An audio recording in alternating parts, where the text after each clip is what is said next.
King Charles visited Germany in March, his only state visit since becoming monarch last September.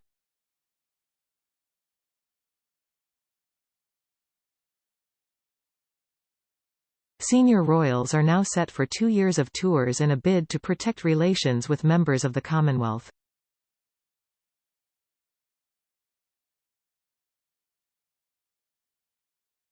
Despite a minor blip in tours, and only having one since the king became monarch, a palace source said last night, state visits are back in business.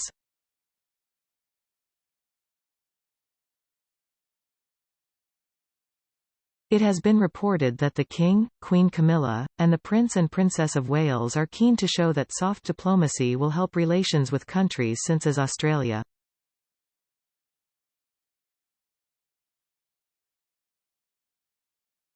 Despite apparent frustration over the perceived slow process for approving visits, various visits have now been confirmed.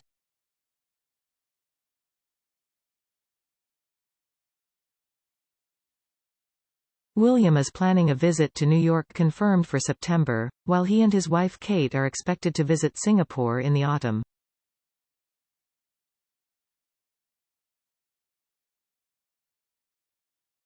Due to the increase in visits, the couple may also bring along their 3 children, Prince George, 10, Princess Charlotte, 8, and Prince Louis, 5, to visits.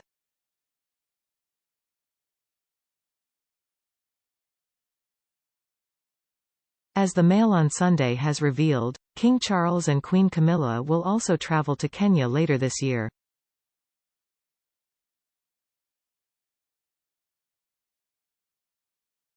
Although it is a major part of the Commonwealth, Kenya does not recognize the king as head of state.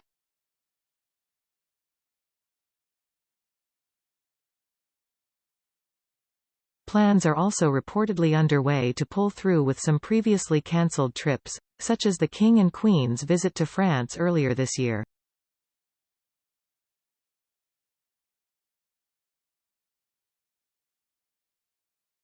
In March, the royal couple had been due to travel to France, but the visit had to be cancelled due to riots.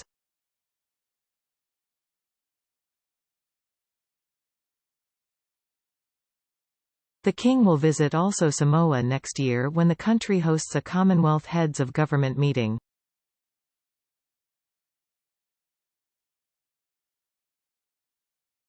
Earlier this year, a top diplomat in Australia warned that it is inevitable that Australia will abolish the monarchy and King Charles as head of state in time.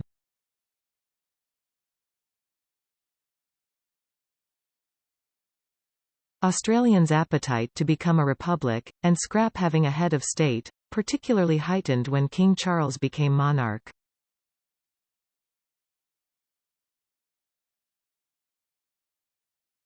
Plans would mean that Australia would follow in the footsteps of Jamaica, who are one step ahead of them.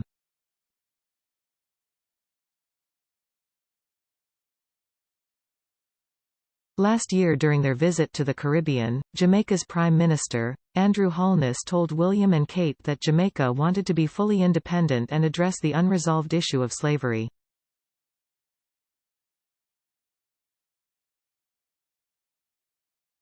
Earlier this year, Professor Rosalie Hamilton, who co-chairs the Governance and Human Rights Campaign group Advocates Network Jamaica, spoke to Express.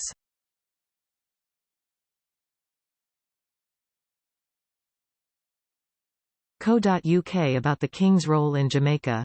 She said, "It is important to remove the King as head of state, but removing the institutional arrangement that we've inherited is as important, or today even more important, than the King himself."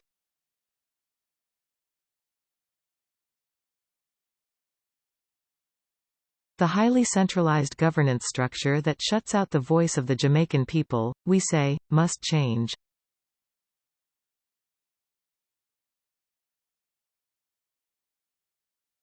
We're advocating for a republic that makes the Jamaican people sovereign.